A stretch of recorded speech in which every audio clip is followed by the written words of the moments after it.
Hi guys, ഇന്ന് ഞങ്ങൾ ഹോസ്റ്റലിൽ ലാസ്റ്റ് ആയിട്ട് നടക്കാൻ പോകുന്നത്. ഇനി എക്സാമിന് വരുമ്പോൾ വല്ലതും നടക്കാൻ പോകാൻ പറ്റുമോ എന്ന് ചോദിച്ചാൽ അറിയാൻ വയ്യ. അതുകൊണ്ട് തന്നെ ഈ ഡേ മിസ്സാക്കാൻ ഞങ്ങൾ ആരും റെഡി ആയിരുന്നില്ല.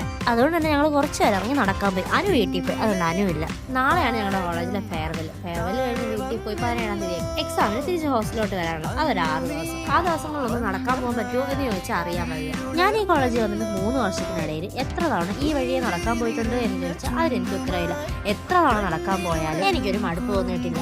എൻ്റെ കോളേജും ഹോസ്റ്റലും ഈ വഴികളും എല്ലാം എനിക്ക് ഒരുപാട് മെമ്മറീസ് വന്നിട്ടുണ്ട്. ഇന്ന് നടക്കാൻ ഇറങ്ങിയപ്പോഴത്തേക്കും ചെറുതായിട്ട് മഴ ചാറുന്നുണ്ടായിരുന്നു. അതുകൊണ്ട് കൊച്ചും കൃഷ്ണൻ കൊടയൊക്കെ എടുത്തിട്ടാണ് ഇറങ്ങിയത്. മഴ പെയ്യുവാണെങ്കിൽ നനയാന്നുള്ള മൈൻഡ് ഞങ്ങൾ മൂന്ന്. കുറച്ച് നടന്നപ്പോഴത്തേക്കും മഴ ചെറുതായിട്ട് പെയ്യുന്നുണ്ടെങ്കിലും അങ്ങോട്ട് നനയാനുള്ള രീതിക്ക് മഴയില്ലായിരുന്നു.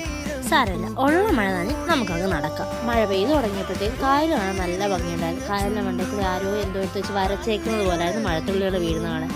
ഒരു 2 മിനിറ്റ് കഴിഞ്ഞപ്പോഴത്തേക്കും ആ മഴയങ്ങ് തോർന്നു. പിന്നെ മഴ പെയ്തിട്ടുമില്ല. ഇന്ന് തന്നെ ക്യാമറമാൻ കൊച്ചു, കാരണം മഴ നനയാതിരിക്കാൻ വേണ്ടി ഫോൺ എടുത്ത് കൊച്ചുവിൻ്റെ കൊടുത്തത്. അവള് പിന്നെ ഫുൾ വീഡിയോസ് അങ്ങ് എടുത്ത് വെച്ചിട്ടുണ്ട്. കൃഷ്ണ പോയി കുറച്ചു നേരം ലൂക്കേനെയും കളിപ്പിച്ചു. ഞങ്ങൾക്ക് പോകുന്നത് ഇതിനോടൊന്നും വലിയ താല്പര്യമില്ലാത്തതുകൊണ്ട് ഞങ്ങൾ അങ്ങ് നേരെ നടന്നു. നമുക്ക് നേരെ കായലിൻ്റെ അടുത്ത് പോയിട്ട് കുറച്ച് മാങ്ങയൊക്കെ കഴിക്കാനുള്ളതാണ്. ഈ മാവിലെ മാങ്ങയ്ക്ക് നല്ല ടേസ്റ്റ്. അതുകൊണ്ട് തന്നെ ഞങ്ങൾ പോയി 5-6 മാങ്ങ അതിൽ നിന്ന് പറിച്ചു. താഴെ വീഴാതെ കഷ്ടപ്പെട്ട് പറിച്ചുകൊണ്ടൊന്ന് വാങ്ങിയ, പക്ഷെ ഞാൻ തന്നെ പാതി വഴിയിൽ കൊണ്ടും തറയിലിട്ടുണ്ട്. സാരമില്ല, നമുക്കെടുത്ത് തുടച്ചിട്ടൊക്കെ കഴിക്കാം. അങ്ങനെ കിട്ടിയ മാങ്ങയൊക്കെ പറക്കിയെടുത്ത് ഞങ്ങൾ എല്ലാവരും കൂടി നേരെ കായലിലോട്ട് പോയി. ഈ കായലിൽ കൊണ്ടേ മാങ്ങ കഴുകി നമുക്ക് അവിടെ ഇരുന്ന് കഴിച്ച് കഥയൊക്കെ പറഞ്ഞുകൊണ്ടിരിക്കാം.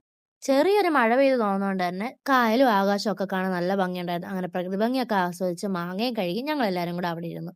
അപ്പൊ ഓക്കെ ബൈ. ഈ മാങ്ങയൊക്കെ കഴിച്ചെടുത്ത് കുറച്ച് കഥയും വന്നിട്ട് ഞങ്ങൾക്ക് ഹോസ്റ്റലിൽ പോകാനുള്ളതാണ്.